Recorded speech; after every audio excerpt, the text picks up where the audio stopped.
Saquon Barkley reportedly won't sign his franchise tender before the Giants' offseason program starts on Monday, and this makes him ineligible to participate or even be involved with the team. So I have to bring in Giants beat reporter for the New York Post, Paul Schwartz. Paul, thanks for joining us, man, because I'm glad I have you on. We need clarification on this. A lot of fans going at it on Twitter. Can you break down what 2-6 not signing the tender before Monday means? Was this expected? And is there any update on a long-term deal? Hey, Brandon, there's not a lot to see here, really. I wrote on March 28th in the New York Post. The headline was Saquon Barkley could skip Giants spring workouts. Okay, this is expected. When a guy gets tagged with the franchise tag tender, there is no reason for him to sign it right away. None. You lose all leverage when you do that. Now, if you want the security right there, okay, you sign it. But you look around the league, virtually no player who gets tagged signs it right now. If you do not have the signed tender, you cannot participate in what I must say are voluntary offseason workouts. So even if Saquon Barkley said, look, I don't want to sign the tender yet, but I'd like to come April 17th on Monday for the offseason workouts, he can't. He's not under contract. There's no contractual connection with him and the team until he signs this tender. So this was expected. It's not a big deal. Now, the end of July, if the tag's not signed, then it's a story. If he's not at training camp, that's a story.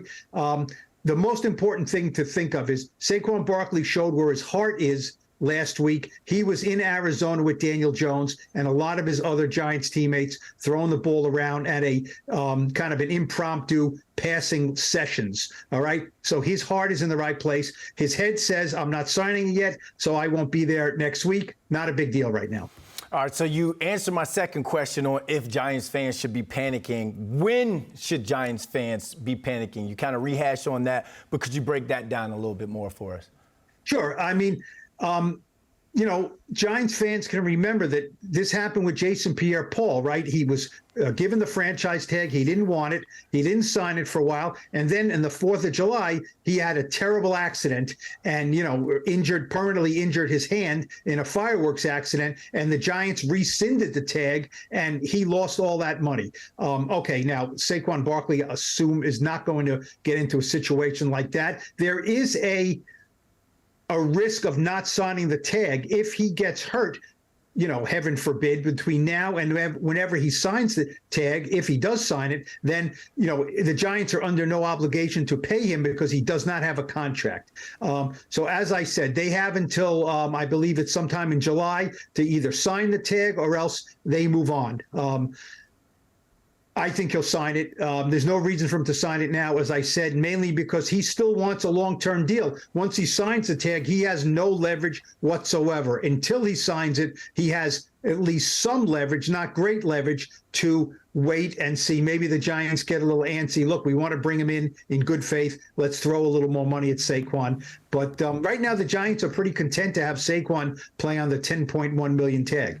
Well, when it comes to these long-term deals as well, the getting it done, some love can be lost between player and organization. The draft is about 2 weeks away. Do you think Joe Schoen and the Giants could shock the world or just shock everyone and take a running back within their first couple of picks? Well, first couple of picks, I would say, would be very surprising. Will they take they have 10 picks. Will they take a running back in one of those 10? I actually expect them to. First day, I'd be shocked. Second day in rounds 2 and 3, I'd be quite surprised. After that, sure, 4th, 5th, 6th round, take a running back. What is the market in the NFL like, right? People around the league. That's one of the things that Saquon had a big problem with this year, is that the running back market in free agency completely tanked. So there's no impetus to make the Giants up their offer because running backs are not getting a lot of money in this day and age. What does that say? They're not getting drafted very high. So you can take one in the 2nd, 3rd, 4th, 5th round, pay them, whatever those guys get in the slot, burn them out, use them out for 4 years. And then if he's great, you can re-sign him. If not, just go on to the next guy. So I would say early in the surprised. I'd say any time on day 3, starting with the 4th round, I would not be surprised at all if the Giants took a running back for now and for the future. Paul, thanks for clearing that up for us. I'm anxious to see what Giants Twitter is going to be like online after they watch this video. Thanks for joining us, and I'm sure we'll talk to you come draft night. All right, Brandon, thanks.